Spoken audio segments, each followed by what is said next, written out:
Você sabia que nem todo diabetes é igual? Além dos tipos 1 e 2, que são os mais conhecidos, existem também o diabetes tipo LADA e o tipo MODY. Neste episódio, vamos explicar as diferenças e semelhanças entre eles. Será que tem como prevenir?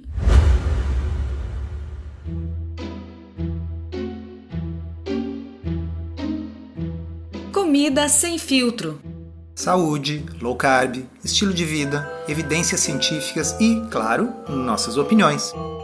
Toda semana um episódio novo e gratuito para você. Comigo, Dr. Souto. E comigo, Sari Fontana. Para ser avisado a cada novo episódio e receber as referências bibliográficas no seu e-mail, cadastre-se em drsolto.com.br/podcast.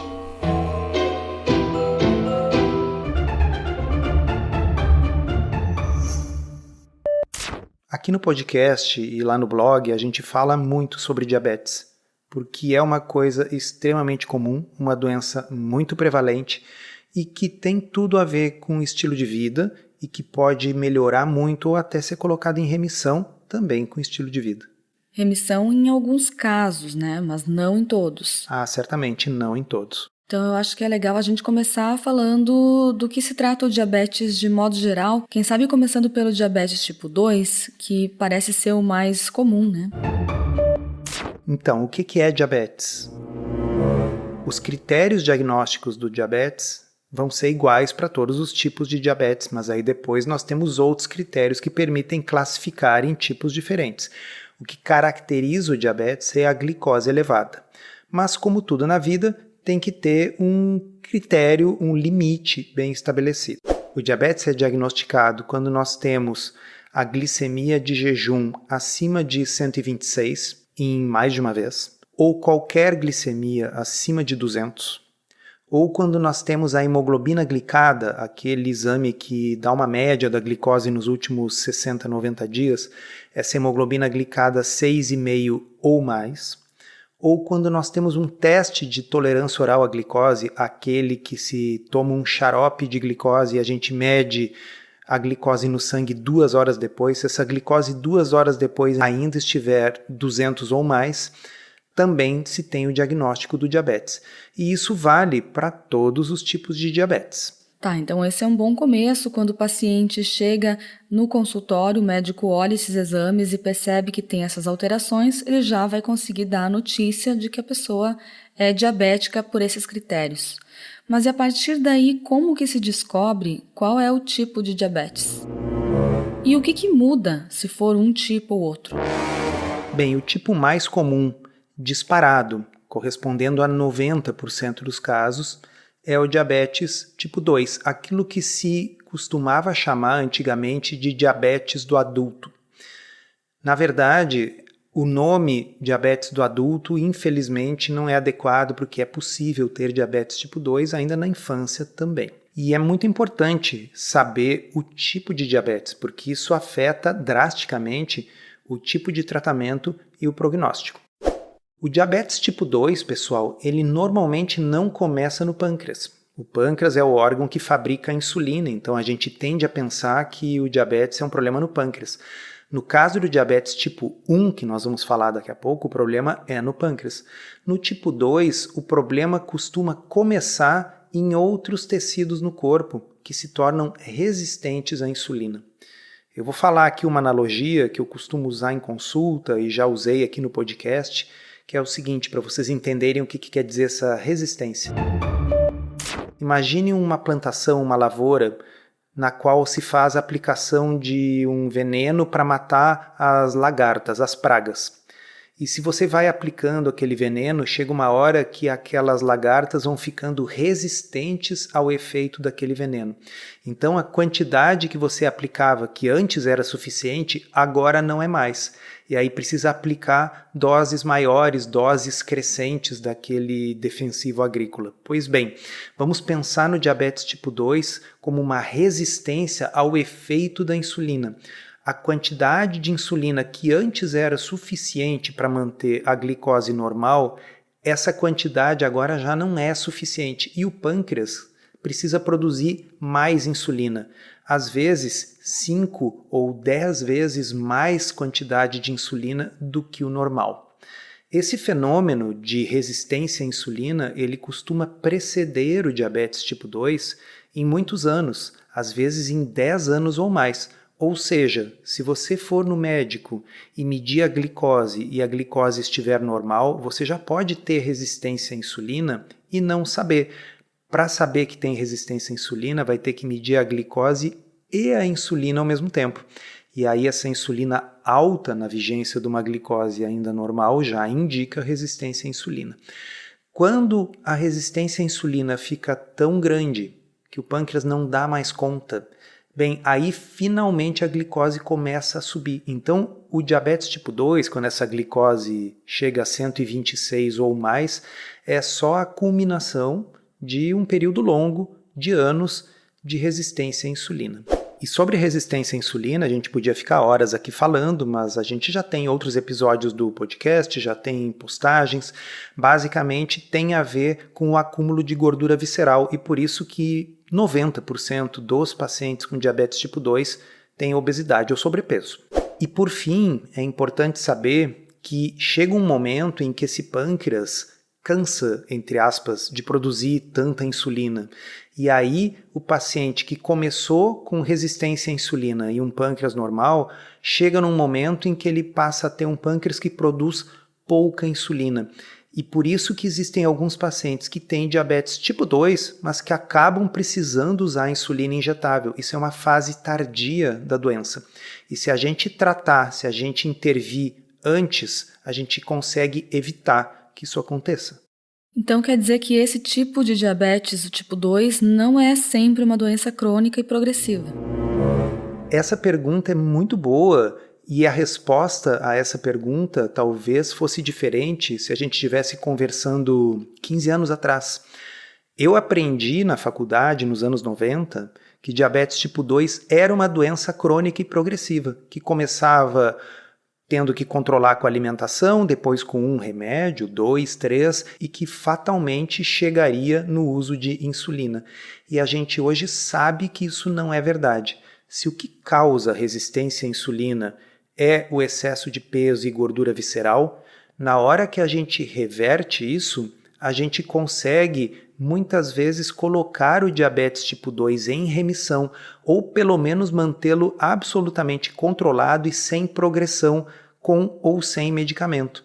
Então, é muito importante ter o diagnóstico do tipo do diabetes, porque como nós vamos ver, o tipo 1 não tem essa possibilidade de ser colocado em remissão, mas o tipo 2 tem, e quanto mais precoce for a nossa intervenção de estilo de vida, maior a nossa chance de colocar a doença em remissão. Para vocês terem uma ideia, tem um estudo recente que foi bem dissecado lá na área de membros do blog, que mostrou que pacientes com diabetes tipo 2 têm uma chance de 50% de colocar a doença em remissão, ou seja, uma hemoglobina glicada abaixo de 6,5 sem o uso de medicação, com low carb. E que se esse diabetes for mais recente, por exemplo, até 1 ano de diagnóstico, esse número sobe para quase 80% de chance de colocar a doença em remissão com a estratégia low carb. Se você quer aprender a fazer low carb de um jeito certo, que funciona e sem loucuras, considere se inscrever no Podcurso. É um curso todo em áudio, em que a gente responde de forma prática as 50 principais dúvidas sobre o assunto. São mais de 25 horas de conteúdo para você ouvir quando quiser, com a gente e convidados especiais. Você pode conhecer os detalhes acessando drsolto.com.br/podcurso. E todo mundo que tem o diabetes tipo 2 é porque está acima do peso? Essa relação sempre existe ou tem gente magra que pode ser diabético tipo 2 também? Então é uma relação muito comum, como eu disse, 90% dos pacientes com diabetes tipo 2 estão acima do peso, mas e os outros 10%? Eles existem e normalmente são pessoas que têm, por uma questão genética, uma tendência a acumular gordura visceral, mas não gordura subcutânea. Então eles tendem sim a ter mais gordura no fígado, gordura no pâncreas, gordura ao redor dos órgãos, mas se a gente olhar a pessoa, a gente vai dizer que essa pessoa é magra ou está no peso. Então, sim, embora haja uma relação muito grande entre sobrepeso, obesidade e diabetes tipo 2, há um percentual de pacientes com diabetes tipo 2 que tem peso normal, mas a grande maioria deles vai ter um excesso de gordura visceral. E existe um subgrupo dos pacientes com diabetes tipo 2 que realmente tem uma produção menor de insulina no pâncreas, sem ser diabetes tipo 1 ou MOD, que a gente também vai falar. Já que você falou em diabetes tipo 1, uma coisa que eu cresci ouvindo é que diabetes tipo 1 é uma doença que ocorre na infância. Mas, depois que eu fui crescendo, eu fui convivendo com pessoas que também desenvolveram diabetes tipo 2 na fase adulta. E isso me surpreendeu. E, de fato, quando eu estudei diabetes tipo 1 com outro nome, chamava-se diabetes juvenil. E como você bem colocou, Sari, isso é um termo incorreto, porque o diabetes tipo 1 ocorre com a mesma frequência em crianças e adultos. Eu vou repetir, é bizarro, parece, né? Mas é verdade, o diabetes tipo 1 ocorre com a mesma frequência em crianças e adultos. Acontece que o diabetes tipo 2 é muito mais comum em adultos e o diabetes tipo 2 é muito mais comum do que qualquer outra forma de diabetes. E, portanto, se você vê um adulto e ele é diabético, a chance dele ser tipo 2 é muito maior. Já em crianças, principalmente crianças pequenas, o diabetes tipo 2 é raríssimo. E, portanto, se uma criança é diabética, a chance dela ter tipo 1 é muito alta. E por isso a impressão de que o tipo 1 só acontece na infância, mas ele pode acontecer em qualquer momento, porque ele é uma doença autoimune. Como qualquer outra doença autoimune, pode ser desencadeado em qualquer momento da vida. Então vamos lá, o que é o diabetes tipo 1? É uma doença autoimune no qual as células beta, que são as células responsáveis pela produção de insulina no pâncreas, são atacadas pelo sistema imunológico da própria pessoa e são destruídas. Como há uma destruição praticamente completa dessas células beta, há uma parada total da produção de insulina. Bom, não é possível viver sem insulina, então o diabetes tipo 1 precisa ser tratado com o uso de insulina para o resto da vida. Não é uma doença que vai ser colocada em remissão com estilo de vida. E também não é uma doença que é desencadeada por um estilo de vida ruim. Diferentemente do tipo 2. Você não vai desenvolver diabetes tipo 2 se você tiver um percentual de gordura visceral muito baixo. É muito improvável. E se acontecer, provavelmente não é tipo 2 e está sendo classificado errado. Agora, o tipo 1, você pode ser a pessoa mais saudável do mundo e desenvolver, como é o caso de qualquer outra doença autoimune. Em algum desses casos, o fator genético é mais importante? Sim, existe um componente genético muito importante no tipo 1 e no tipo 2. No tipo 1, existem genes do complexo de histocompatibilidade principal, chamado HLA, que são muito associados a esse tipo de diabetes. Não é raro que mais de uma criança, irmãos numa mesma família, desenvolvam diabetes tipo 1. Então, o componente genético ele é importante. No tipo 2, existe um componente genético também, mas ele é poligênico, quer dizer, são muitos genes diferentes que aumentam ou diminuem essa chance. E, curiosamente, no diabetes tipo 2, esses genes, a maioria deles não tem a ver com o pâncreas. No diabetes tipo 2, são genes que regulam o limiar pessoal de gordura, ou seja, a tendência que cada um de nós tem de engordar ou no subcutâneo ou na gordura visceral. Então, o que a gente herda no diabetes tipo 2 não é um problema no pâncreas ou a tendência de ter diabetes tipo 2. O que a gente herda é tendência para engordar e, sobretudo, tendência para engordar com gordura visceral. É isso que nós estamos herdando e, por isso, o diabetes tipo 2 não é destino. Se você tiver pai e mãe com diabetes tipo 2, mas mantiver uma composição corporal adequada, com boa massa magra e baixa gordura visceral, esse diabetes tipo 2 não ocorrerá. E para o médico que está fazendo esse diagnóstico, como que é? Existem critérios claros que diferenciam o diabetes tipo 2 do diabetes tipo 1? Sabe que nem sempre é fácil e às vezes todo mundo que trabalha com isso vai cometer erros, porque a gente baseia o diagnóstico na frequência de uma determinada doença. Então vamos pensar assim, imagina que chega para mim um homem de meia idade com uma circunferência abdominal bem aumentada, com síndrome metabólica, gordura no fígado e aí a gente vê que ele está com uma glicose de 140 e tem uma hemoglobina glicada de 7,5. Bom, que ele é diabético, a gente já sabe por esses exames, mas é tipo 1 ou tipo 2? Ele tem tudo para ser tipo 2, tá certo? Porque ele tem resistência à insulina, síndrome metabólica, mas ele poderia ser um tipo 1 que recém está começando. Então, a gente tem que estar ligado para se um paciente com tipo 2, ao invés de melhorar com o tratamento, com a mudança de estilo de vida, está piorando rapidamente, de que na realidade ele não seja tipo 2, ele pode ser o tipo 1 ou o LADA. LADA, que diabos é isso? LADA é uma sigla em inglês que significa diabetes latente autoimune do adulto. É como se fosse um tipo 1, mas que é mais comum no adulto, e que vai se instalando um pouco mais lentamente. Então não é questão de poucos meses, como o diabetes tipo 1, mas pode ser até alguns anos de instalação, mas é autoimune. Então quando se suspeita disso, o médico vai pedir determinados anticorpos que ajudam a fechar esse diagnóstico. Sabe aonde que a gente tem que desconfiar? E eu acho que isso é uma coisa que mesmo quem não é da área da saúde aqui deve pensar e lembrar, pessoal, porque daqui a pouco tem alguém na família nessa situação. Sabe aonde que a gente tem que pensar que a pessoa está sendo tratada com diabetes tipo 2, mas que na realidade pode ser tipo 1 ou LADA? É quando as coisas não fecham. É quando você tem um paciente que está sendo tratado ou diagnosticado como tipo 2, mas ele é magro, ele não tem gordura no fígado, o HDL, o colesterol bom, é alto, os triglicerídeos são baixos, só a glicose dele é completamente descontrolada. Nesse caso, é muito provável que ele esteja sendo diagnosticado erroneamente como tipo 2 e seja o LADA ou o tipo 1.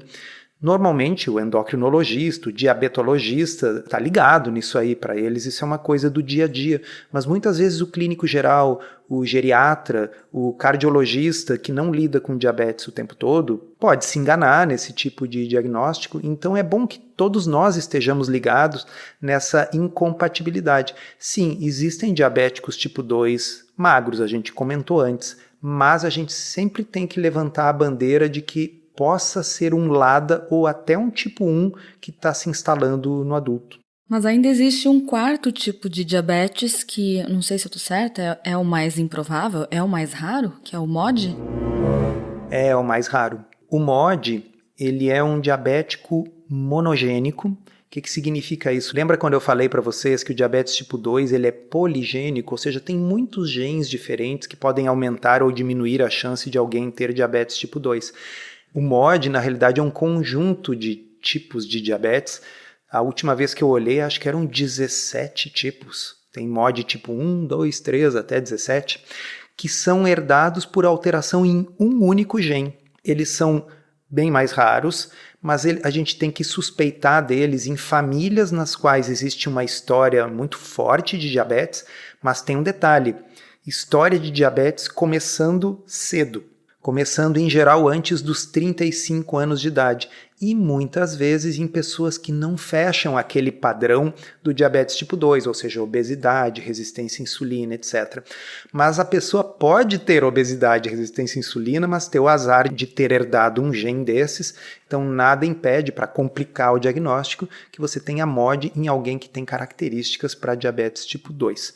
Então o MOD ele vai ser realmente suspeitado pelo médico quando é uma família com casos que ocorrem mais cedo, mas que não são tipo 1 e que seguem uma distribuição genética característica da herança de um gene só, né? Uma herança monogênica.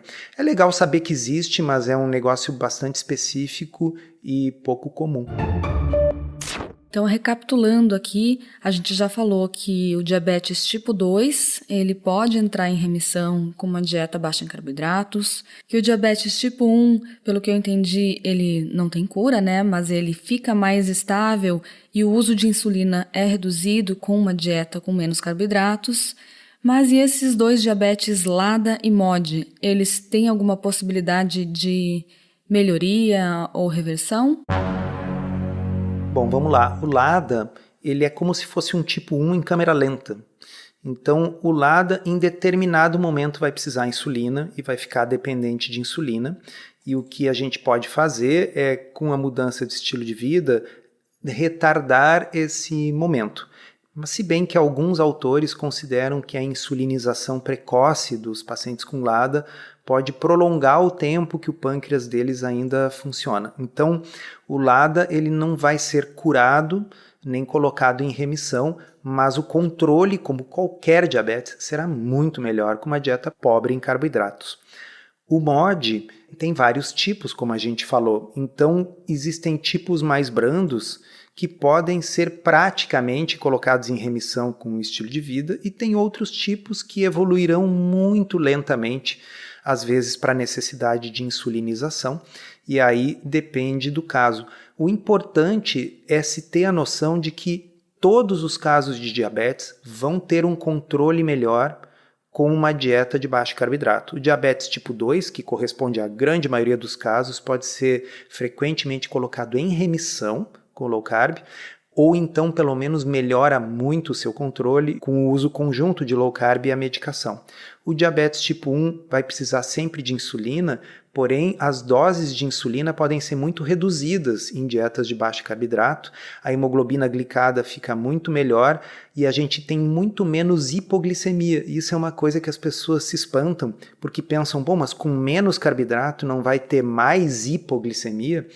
E pessoal, vamos dizer aqui uma coisa que vocês têm que sempre lembrar. O que causa hipoglicemia não é a falta de carboidrato, é o excesso de insulina. Então, um diabético tipo 1 que consome muito carboidrato, ele vai precisar usar muita insulina e isso o coloca num risco maior de hipoglicemia, que é uma complicação grave. Tem vários estudos mostrando que quando você usa dietas com menos carboidrato, você usa menos insulina e tem menos hipoglicemia e um melhor controle do diabetes. Obviamente, se você é um diabético tipo 1 e tem atualmente uma dieta rica em carboidratos e está pensando em mudar para uma dieta mais low carb, você deve fazer isso com acompanhamento médico para evitar de reduzir os carboidratos sem reduzir concomitantemente a insulina. Isso pode ser perigoso. Esse episódio foi roteirizado e produzido por nós. E se você gostou, aproveita para divulgar, encaminhe para os amigos e se inscreva para não perder os próximos episódios. As informações contidas neste podcast são apenas para fins informativos e podem não ser apropriadas ou aplicáveis às suas circunstâncias individuais. Este podcast não fornece aconselhamento médico ou profissional e não substitui a consulta com um médico e/ou nutricionista. Não use este podcast para diagnóstico ou tratamento médico. Qualquer sugestão é apenas uma recomendação geral, que não é específica para qualquer pessoa ou doença em particular.